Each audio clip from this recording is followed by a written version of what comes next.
corporate CEOs and find out about their vision, their values, their choices, and most importantly, their learnings along the journey. My guest for tonight, a man I have waited for years to interview, Alhassan Andani, CEO of Stanbic Bank. Andani, welcome to Springboard. Thank you very much. It's so good to see you. Thank you, Albert. So, tonight we'll be shortly unpacking the issues with my guest, and the big question for today, they say the quality of your thinking determines the quality of your choices, and the quality of your choices determines the quality of your life. So how are you thinking? What are the predominant thoughts that govern your life? Send your thoughts by WhatsApp on 02499995555. What do you think about most of the time? Is it about the problems you have, or the opportunities that confront you, or the strategies that you have for taking advantage of the opportunities of life?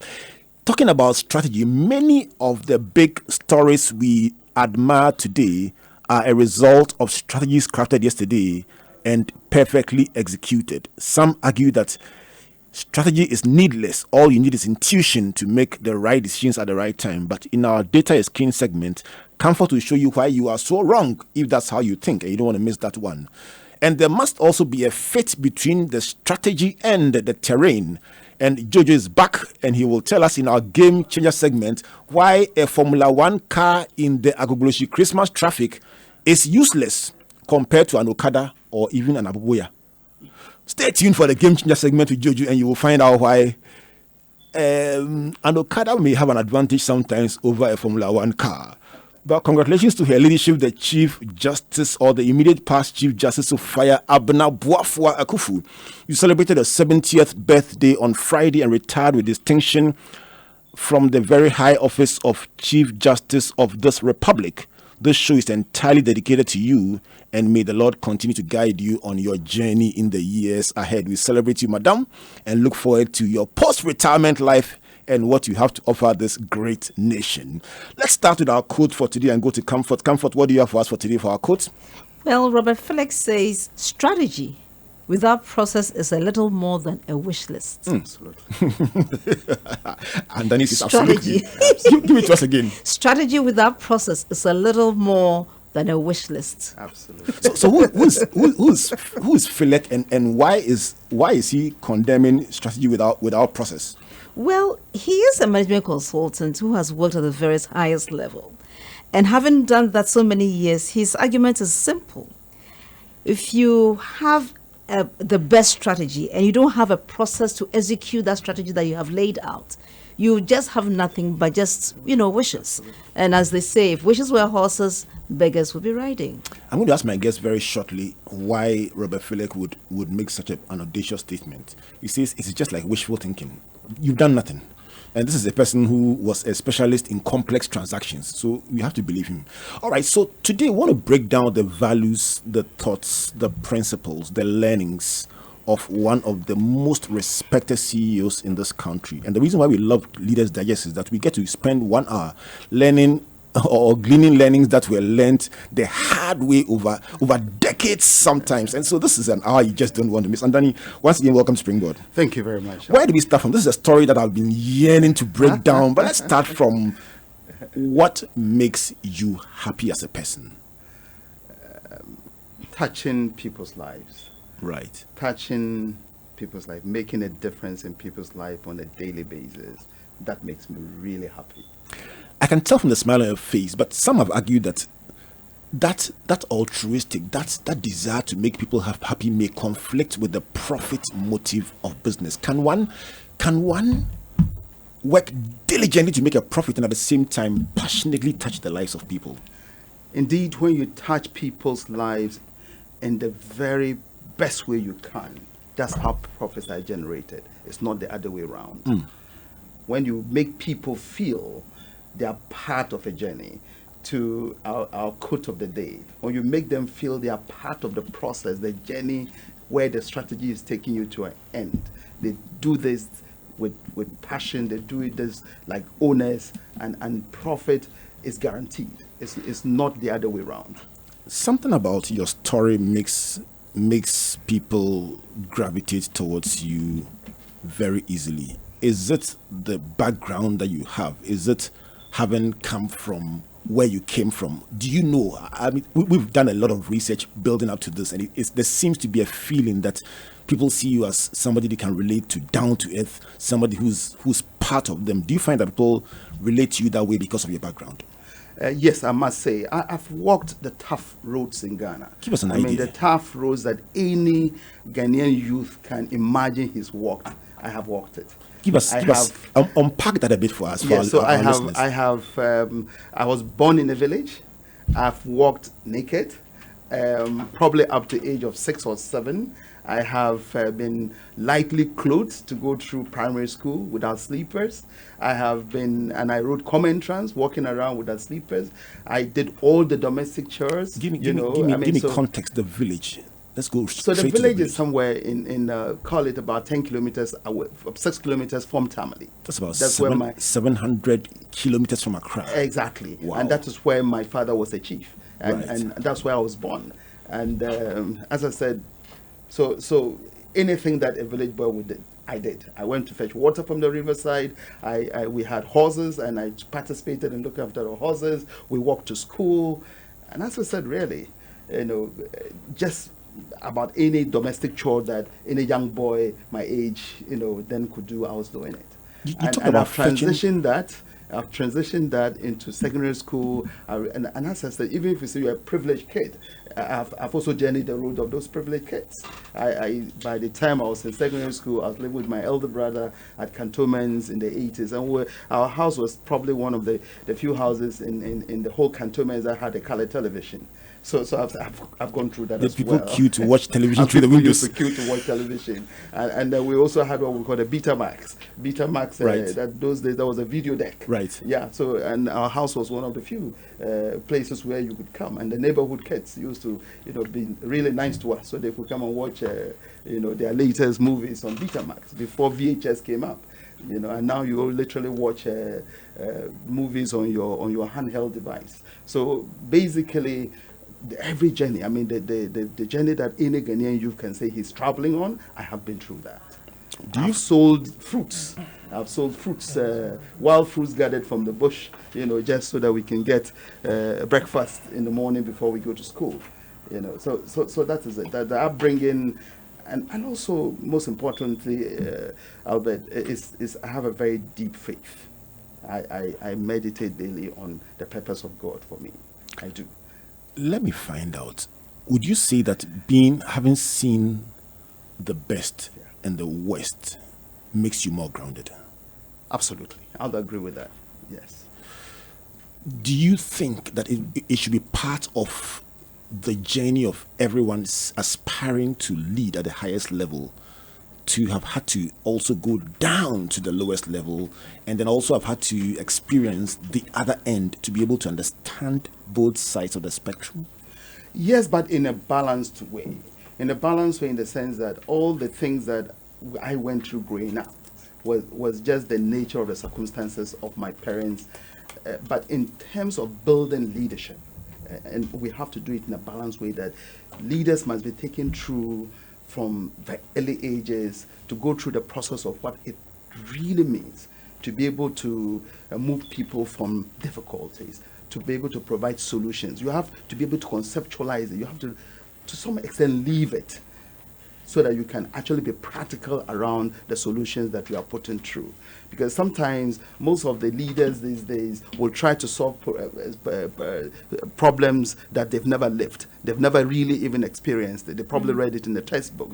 So your solution at best is very paper-based, and we have to find a way. And I have an admiration for military people, so if you go into a military, they give you that balance. They actually take you through a very rough patch where you got to survive, and then take you through all the processes on the thinking processes. And then if you're lucky to get into officer ranks, then you think strategy and how to, take that whole journey of, identify a difficult situation, defining that situation, how do I get over it, how do I deploy resources, and have an eye to the end, optimizing your resources and minimizing risk and all of that. So we have to make sure that leaders go through a very practical way of understanding their context, what the difficulties in in the context is, and what solutions they're actually trying to build. Unlike the kind of leaders we have these days who try, to fashion out what the solutions for problems they've never lived. Right. The problem never really seen. They've just imagined it.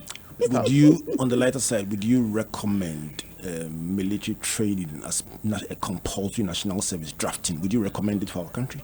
Yeah. I don't think, but what I'm saying is a balance. So for me, whether we call it military training or not, wherever we start to build that leadership journey, our leaders must be taken through a reality check of who they are as human beings. What really confronts people, when they're in difficulty, and take them through the journey to when they actually have the privilege to try to provide solutions to those problems, controlling vast resources. Whether you call it military training or not, but it's we choose to call it military, but they have a way of calling it. It's an educational system. So if it is that educational system that we try to reenact in an environment that we don't call military, but whatever it is, people must feel the pain of suffering. People must feel the pain of hunger. People must feel the pain of thirst. People must feel, hurt. Yeah. People, and I'm sure even if you look at the very well-preserved families in this world, take the British royal family, all those young boys who are now princes went through military training. Right. They went through, hardship in order to emerge at the other end. So you become a holistic leader. You can't be a holistic leader living in some, all these global leaders have a reality balance. I'm going to be exploring the issue of process. You reacted when we gave the quote of the day from Robert Phillick about the fact that strategy without process is just wishful thinking. We're going to come to that, but let me come to your person. What are the things, what would you call the three biggest principles or values of your life? What do you hold dear as a person? The number one thing I hold dear as a person is self-worth. Right. I believe that God created me distinct, inspired, imbued with certain unique qualities that if I'm not around, somebody will say, this person is not around. I guide that with jealousy. I just want to believe in myself, that self-worth, that I can make a difference, that I matter is very, very important for me.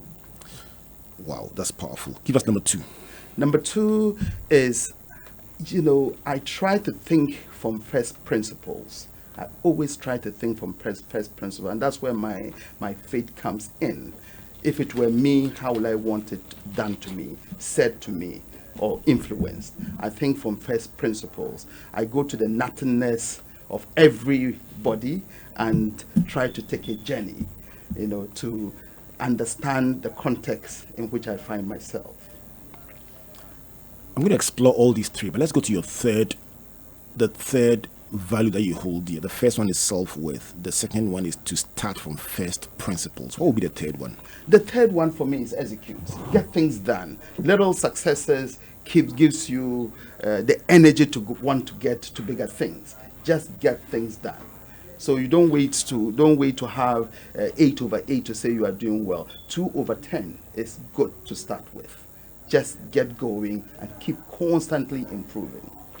Let's break these three down. Let's start from a sense of self-worth. You recently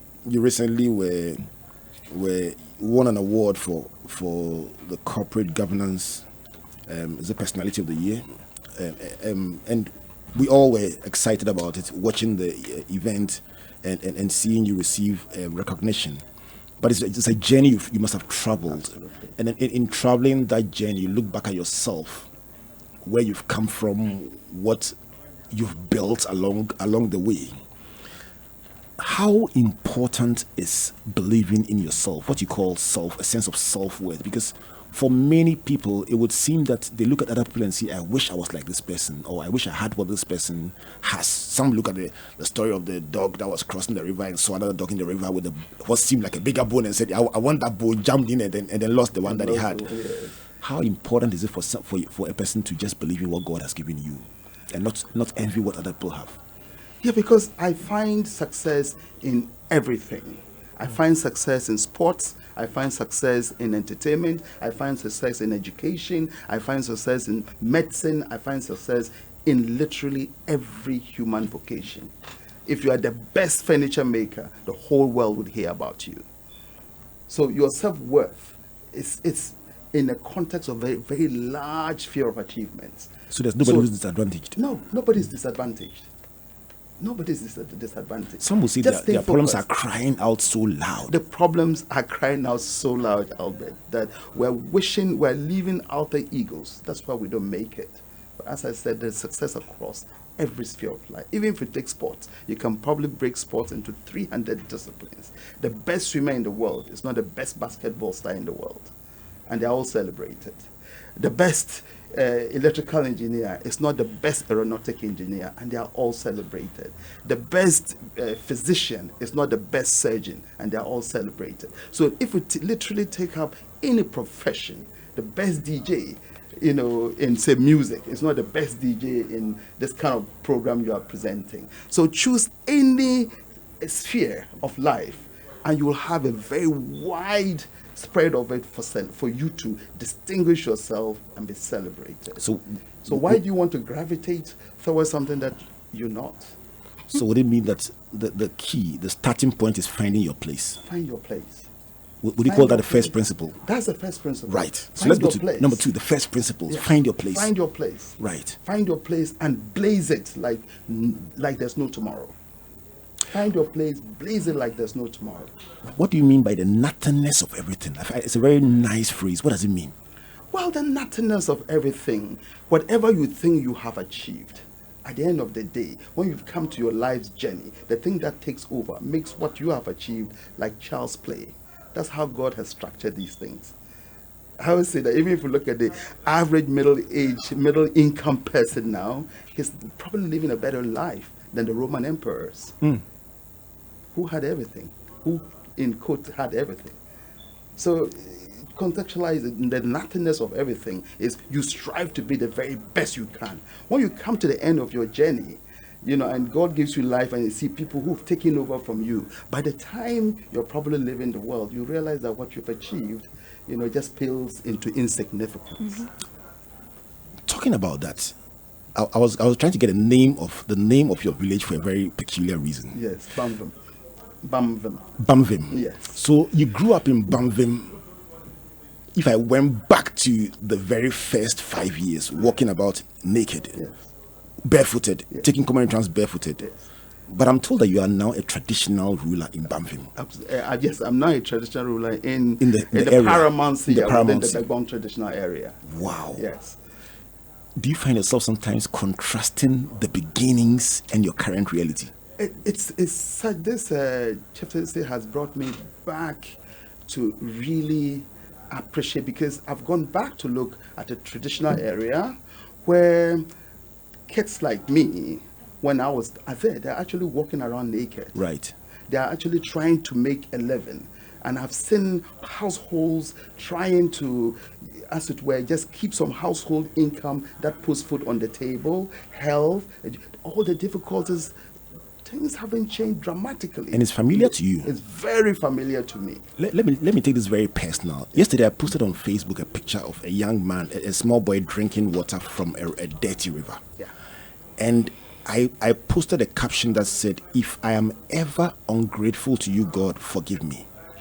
And I posted it not to look at the difficulty of the young man's circumstances, but to remind myself that it could have been me. Yes. Because 37 years ago, I spent some time in the rural area, and I looked at the water we were drinking then, and it was just like the water the guy was drinking. Yeah. So I was posting it not looking at the young man's circumstances, but reminding myself that look at where God has taken me from and where I am today.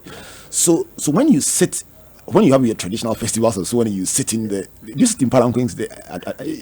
Well, you sit in something similar to a similar. You don't sit on but people, with all the pomp and the pageantry. Absolutely. Do you find your mind sometimes going back to the beginnings and the barefoot? Yes. In fact, when I sit in those, I meditate. I actually have a way of giving the power all back to God, so I can be real.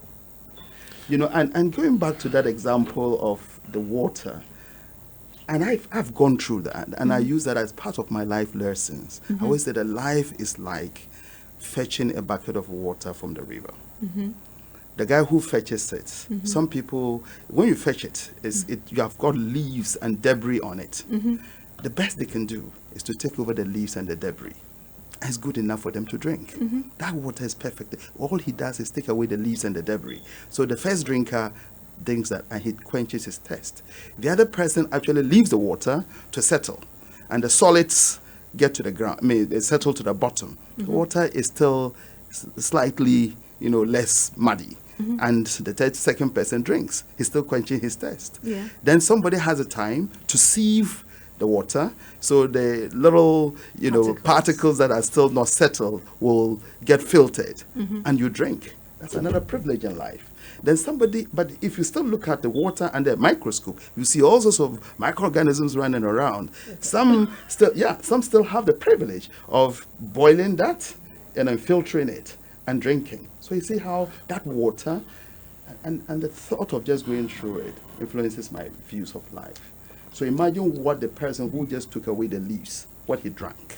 Yeah. He drank in some particles, he drank in microbes. The guy who managed to settle those particles and even maybe some solids. The guy who was patient enough for the solids to go to the bottom is drinking what looks like clearer water, but he's drinking a lot of microorganisms because he hasn't had the privilege of, knowing scientifically that there are all sorts of things in there. Then you now then go to a process where it is filtered and they put also bleaches in there to kill everybody, and then you drink it pure with. And in fact, some of you privileged even still have scientists saying that water is lacking some minerals, and then they introduce some minerals for you to drink. So that's for me the entire journey of life, which I kind of focus my attention. 27 minutes past the hour of 7 o'clock. If you just joined us, the reason why everyone is craning their necks in the outer studio and everyone is trying hard to listen to what is going on Springboard is because Alhassan Andani, CEO of Stanbic, he's not talking about balance sheets, not talking about profits tonight. He's talking about a journey of leadership, how you start from nothing and build yourself all the way step by step in life. It is very, very interesting what we are learning tonight. The 3 values that undergird his life. He's talked about self-worth, that you must believe in yourself, believe that you matter, and you can make a difference because God created you distinctly and imbued you with peculiar values.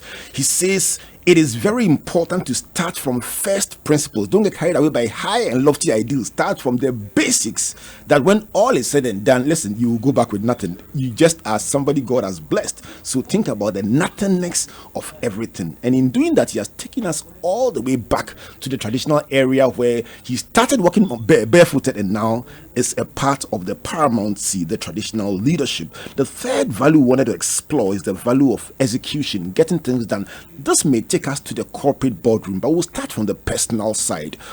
What kind of decisions and choices have helped you to get things done, Andani? What kinds of choices? Just point us to areas in your life that may not have been dramatic, but you look back at them now and you're like, those were useful decisions I made that helped me become who I am today. I think that's very interesting. And choices, sometimes you want to wait for everything to be perfect before you make a choice. At any point in time, you are required to make a decision. The entire parameter set is full. Do it. Don't say that I'm waiting for something else to be added, because then you are making a different decision. Right. So, for example, going to school. And some of the choices, some of my brothers felt, look, it's just too difficult. And they stopped. Did life get better for them? It got worse. So you did Tamale Secondary School? Yes, so I did Ghana Secondary School. Sorry, Ghana Secondary School. Which is Form 1 to Form 5. Right. Then I did Tamale Secondary School, which is the 6th Form piece, right, which is lower 6 and upper 6, and then to University of Ghana. Right. And for me, those things where you didn't have to make the choices to make the best out of every moment because everything was perfect. No. Whatever imperfect situation or in your mind, whatever the imperfect set of circumstances are, that is the perfect set if you want to make a decision. So make decisions about just keep moving. When did banking come into the mix? I mean, I'm just curious. So banking came into the mix literally in my last year of the university. Right. Before that, So- before that, what was it? Oh, before that, I did physics, maths, chemistry, and we all dreamed being doctors. But I kind of found myself in agriculture, and in the cultural economics class, we went through a module called development finance, and development finance really grabbed my attention. For me, that was economics of moving resources into wealth. It was economics of changing lives, building societies, building programs, having a coordinated development philosophy. Right. That was really what that was what triggered banking in me. Right. Literally the last economic module in school, and I said I would go into financial services, and then I did my national service at SSB, Right. which was a development finance bank at the time. And served under really, really, really great leaders, and a very fantastic learning environment in SSB those days that really for me sparked banking. Right. So from SSB.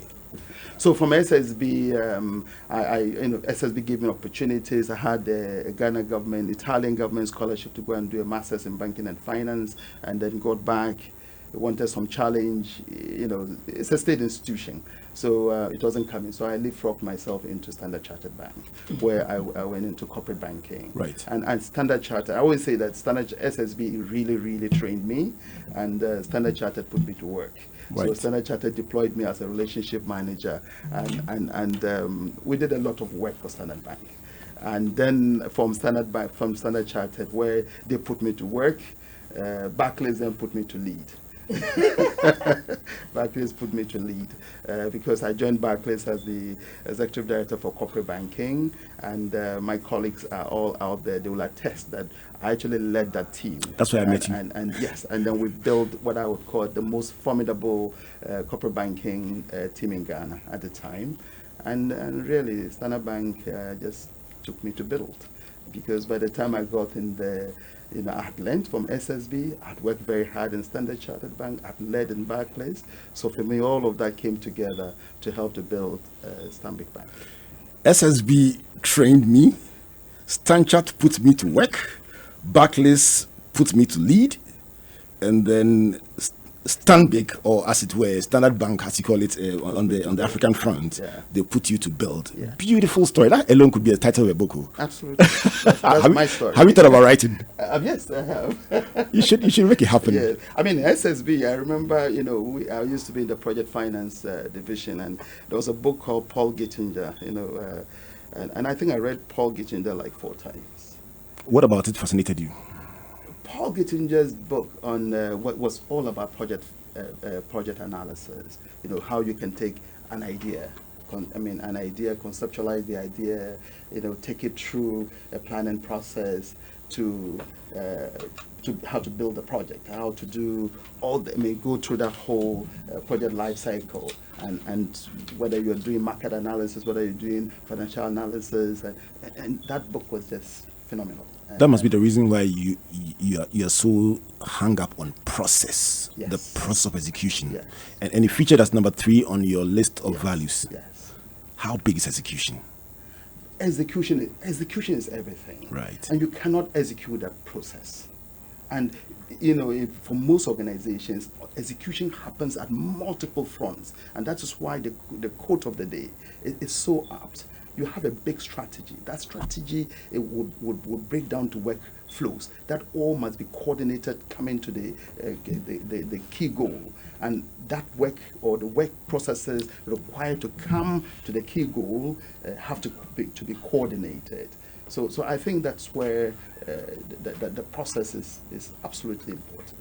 It is 26 minutes to the hour of 8 o'clock. If you just joined us, this is the Leaders Digest on Springboard, a virtual university. My guest, Alhassan Andani, CEO of Stanbic Bank, helping us to understand the beginnings of his journey, the learnings of the journey, the values that he holds dear. And he says, my friend, when all is said and done, believe in the nothingness of everything and everyone. Those are the first principles. And he says execution there, it is everything. It is the bedrock. No matter how big we talk, what we do, that is what matters. And at the foundation of everything is a sense of self-worth that God made you a unique person, and never forget that one. When you come back, I'm going to tell you about how these thoughts have helped him move the bank he runs from a very small entity to what it is today. And the process of that journey, the nuances of that journey, the learnings of it. And maybe you are building a small business and you're also struggling along the way, thinking, did I make a wrong choice? You find out that, listen, what you are going through, it is normal. Everyone else went through, and you will be fine. So Springboard is brought to you by Legacy and your superstation, Joy 99.7 FM, proudly sponsored by MTN, Ghana's #1 network, and EcoBank, the Pan-African bank, with support from the graphic business. Are you a trader or a merchant looking to grow your business? Then now's the time to grow faster and go further with EcoBank's Digi Banking Park. The EcoBank Digi Banking Park is designed specially with the growth of your business in mind. Our benefits include zero opening balance, no monthly service charges, automatic access to EcoBank's payment and collection solutions, a loan of up to 200,000, and much more.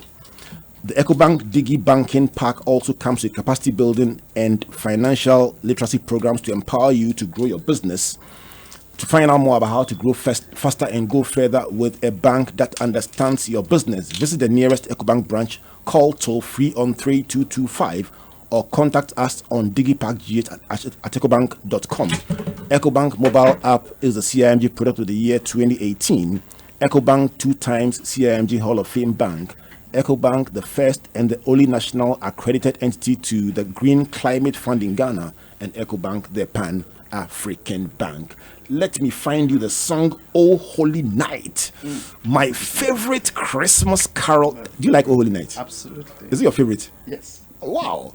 Charlie, I'll play you "Oh Holy Night." But before that, let me dedicate this one to the man I call the governor. Once a governor, always a governor. This is Dr. J.S. Addo. He celebrated a birthday on Wednesday, and I know yourself, as for you, without fail, yourself and your wife Evelyn are regular listeners to the Springboard Virtual University, and I know you are listening tonight. Enjoy this one. Governor J.S. Addo, former governor of the Bank of Ghana and also founder of Prudential Bank. Let me dedicate this song as well to my brother Larry Lawrence Sisu, and also your brother George. God did something very special in your lives and that of your family today. And today we celebrate the deliverance of the Lord with you. God is good. So enjoy that one. Good evening, Kobe Asma. You said I should tell Andani that he start writing his book and you will print it for him. Charlie, you are getting sponsorship on the show. And then you must write that book. We'll support the book. You must write it. You have to write the book. Thank you. All right. So who do you dedicate the song to? So I have a very interesting family. Probably half of my family are Christians. Right. So for Auntie Maggie, for Dorothy, for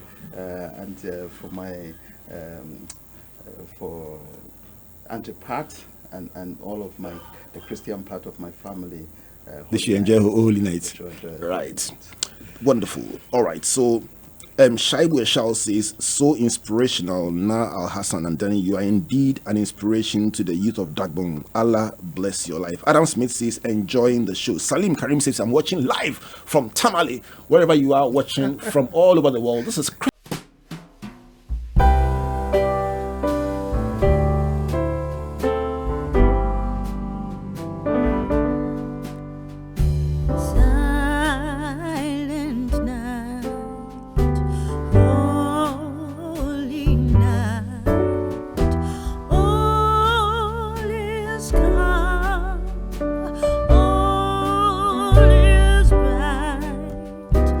Round your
anytime. Listen, I just checked my account balance, paid Ahmed's school fees, and sent money to my grandma at Walwale. Oh, wow. Wow. Masa, just download the EcoBank mobile app from the Google Play Store or the App Store, or dial *770# and be your own bank manager. Manager. Whether to pay bills or fees, to check account statements, send money across Ghana, abroad, and more, EcoBank mobile app has got it covered. EcoBank Mobile, making everyday people live everyday lives the EcoBank way. EcoBank, the Pan-African bank.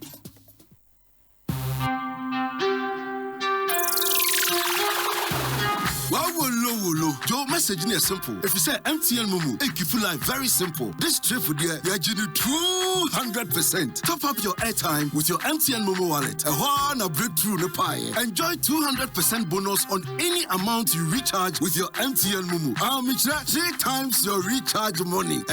You can't believe it, me boy. Dial *170# to top up your credit and feel the 200% essentially. For about the bra, now calculation the reality no. 72 Ghana cedis we are here 200%. 75 Ghana we are here 200%. 20 Ghana we are here 200%. 200% bonus no. You feeling our Ghana's best network. Dial *170#. Now call option 7. Now back home. Now you claim you 200% bonus no. Just Momo it. We there for you everywhere you go. Terms and conditions apply.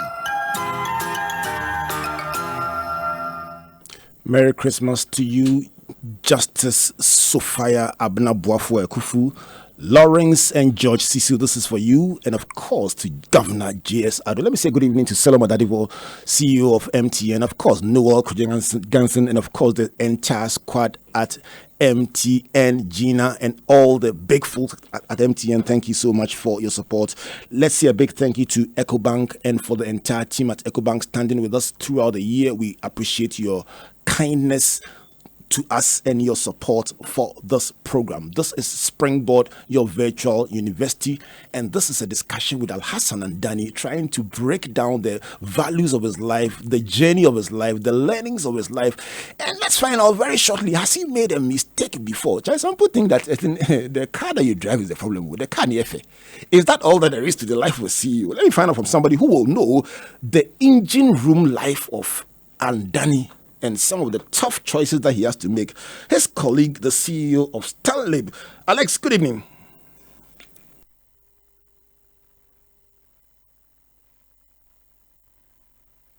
Hello, Alex. Good evening.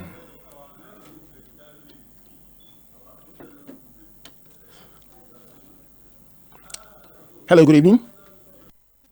All right, I lost Alex on the line.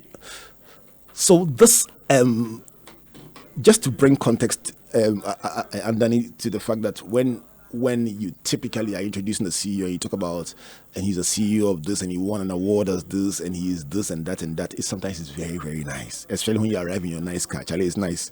But it is important as part of the process that you help people to understand those hours. I went to Nigeria some time ago. We took Springboard to Nigeria, and while we were there, decided to look out for our friend Ike Ike, yes, the founder of Access Bank, and we called him all day. Ike won't pick. Then in the middle of the night, he responded, and we're like, why are you not asleep? He says he'll call me later. He's in board meeting. I said, but it's 11:30. He says, we started at 10. We'll close at 1. So we'll close. I'll call you. 10 p.m. to 1 a.m. is board meeting. I'm like, wow. That thing is not easy. Hello, good evening.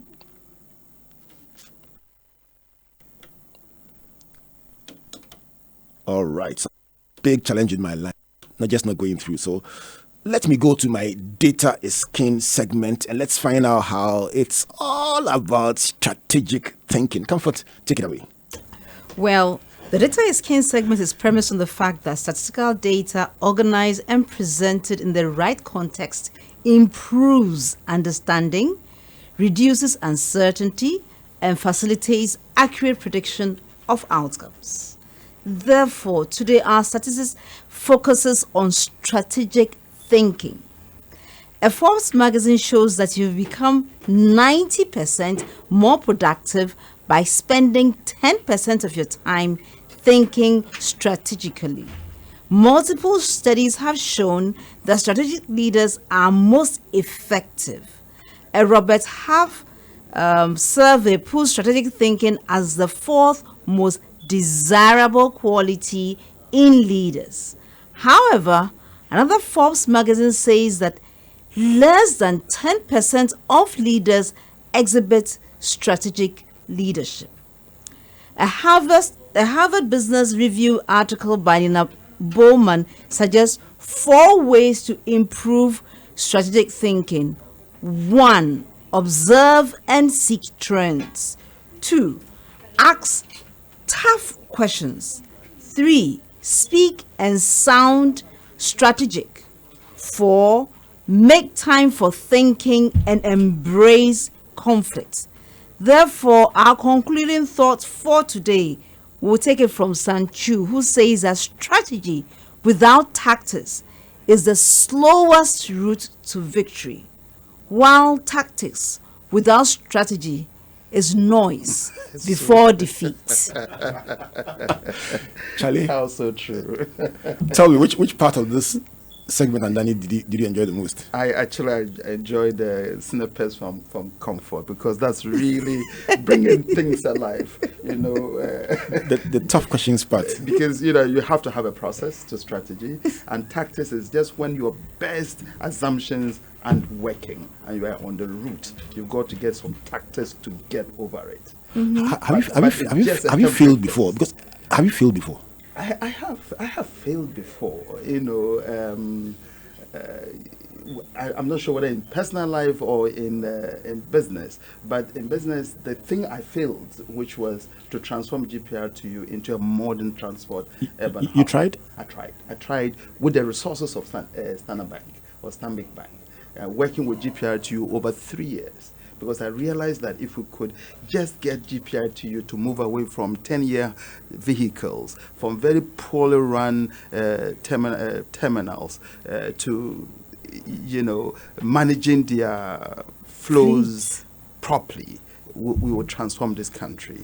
And so we went on a big bank, and I'm sure Ghanaians will recollect all these brand new Nissan Irvins. I remember the one with Stanbic. Yeah. So that was the big dream with GPR2U. What went wrong?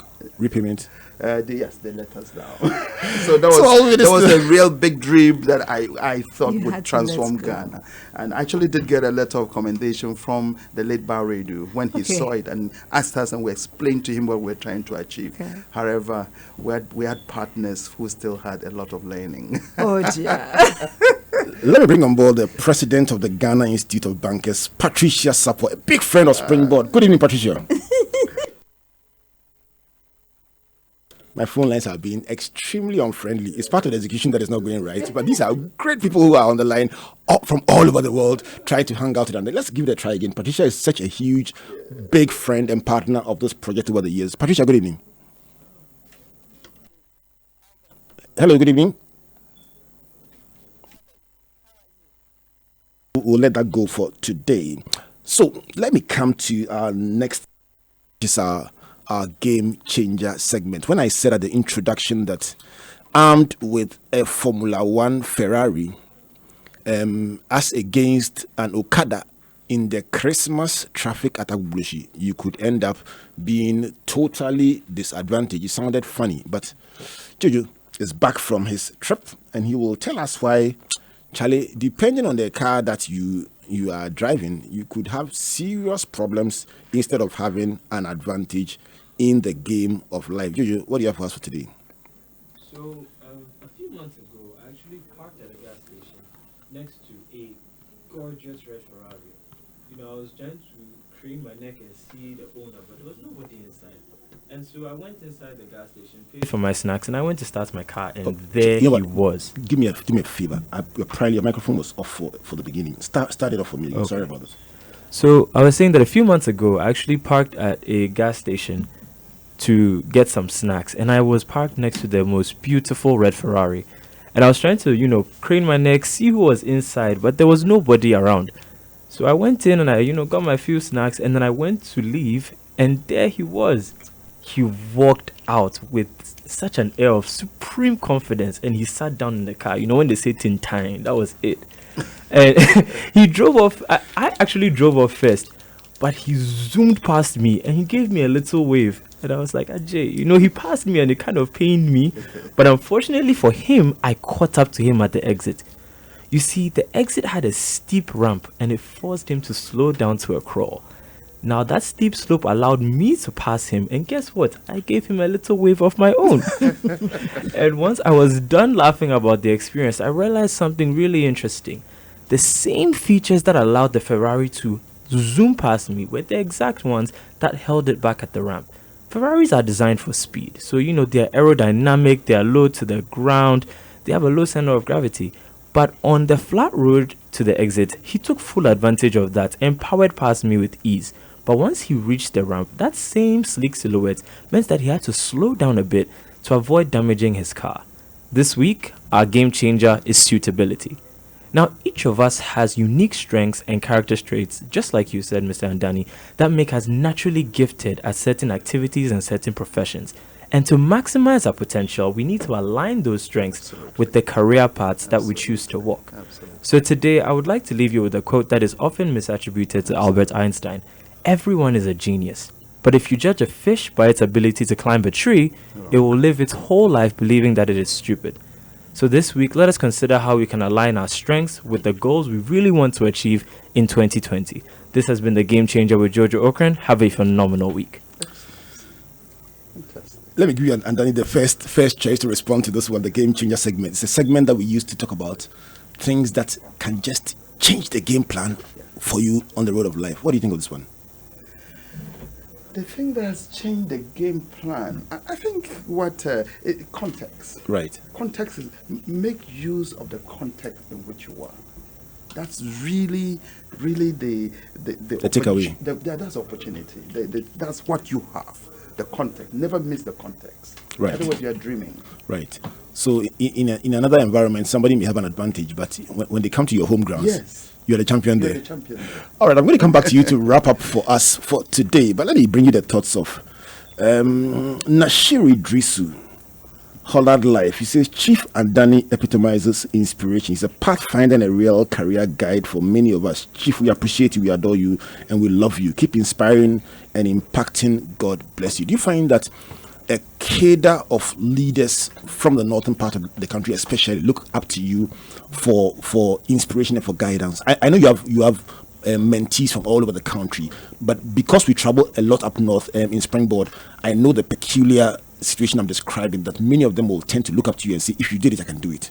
Yes, I think, and it's because they're taking they took the journey that they're taking on the journey that I took. Right. They can easily relate. And it can sometimes, when you have a cadre of such very brilliant leaders looking up to you, it can only focus your mind. Does it put pressure on you? Well, I wouldn't say pressure. It brings the best out of you. It's to say, I'm not in this alone. I'm in this with a whole lot. So you cannot just do things the way you like it. You have to think of the collective, whose aspirations you represent. Right. You represent broader aspirations than your own personal aspirations. Right. Talking about representing a whole community and not just yourself, my findings are that at the point of the beginning of your journey, the leadership of the bank was predominantly expatriate.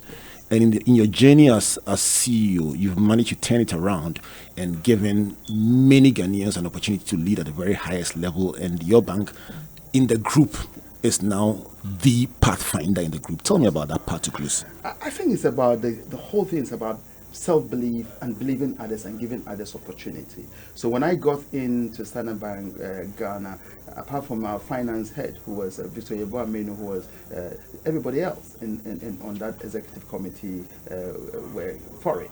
Now, today as we speak, the entire executive committee is Ghanaian. Can I clap for that one? And they're not just ordinary, they're exceptional leaders of the Stanbic Group. Exceptional leaders of the Stanbic Group. So these people can operate in any of our 20 countries in very respectful. And for example, you were trying to, Alex, we set up as an asset management company. Got Alex in to start the asset management company. Now he runs Stanley. Stanley probably is now the second best asset management company in Ghana. He operates outside of the Standard Bank Group. So it's just about believing people. And I would say that for me, the challenge of a leader is to manage people who are more clever than you are. Your closing thoughts, Andani, after an hour of this very inspiring discussion. Well, my closing thoughts is that, an hour comes very quickly. But just to say, set out to do what is right. And always think about the collective. Always say that I'm going to make a difference. There is something unique about you that when you are not there, people will miss it. And God wants you to bring that alive. So every one of us must bring that uniqueness in us alive. And it's not just for you, but it's for the collective. Well, from those who are the connoisseurs observing you, you've built a phenomenal institution that is a leader and a pathfinder in your industry, and we just celebrate your leadership, Andani. And we must do this again. We haven't finished. We haven't finished. Yes, so let's do this again. Well, let me say a big good evening to Dan Saki, CEO of EcoBank, Daniel Kasati, Rita Abachaga, Tara Square, Ethel Adama, the whole squad at EcoBank. Merry Christmas to you all, and we thank God for your lives. Coming up next is the Christmas story, and Pastor Ransford will be interviewing Reverend Duff Kojodra on the true Christmas story. Next week, we bring you the final edition of Springboard, your virtual university for the year. Next year is going to be absolutely phenomenal as we talk about preparing for the future. We'll talk about career. We'll talk about building, climbing the property ladder. We will talk about health, and we will talk about finances. These are the 4 pillars of our discussions for next year. Every week we'll pick one of them. Listen, if you plan to do anything in the year 2020, devote 1 hour every Sunday evening for Springboard, your virtual university, preparing for the future. And guess what? Anyone has to prepare for the future, even when you're about to retire. We'll talk about retirement planning big time next year as part of our discussion about career transitions. And then I want to say a big thank you to you for making time for us. We know you're a very busy person, but thank you for joining us on the Sunday evening. Thank you very much. And let's do this again. All right, so my name is Albert Okran, and on behalf of Comfort, Matthew, Priscilla, Amos, Emmanuel, and Jojo, I want to say a big thank you to you for joining us. Thank you to Alex Asiedu, CEO of Stanbic. You tried joining us, but the technology failed us. And a big good evening to Patricia Sapo, once a Springboarder, always a Springboarder. And good evening to Irene, Alex's wife, and to the whole family. I want to say a big thank you to you all. God bless you. God bless you. And God bless you. Good night.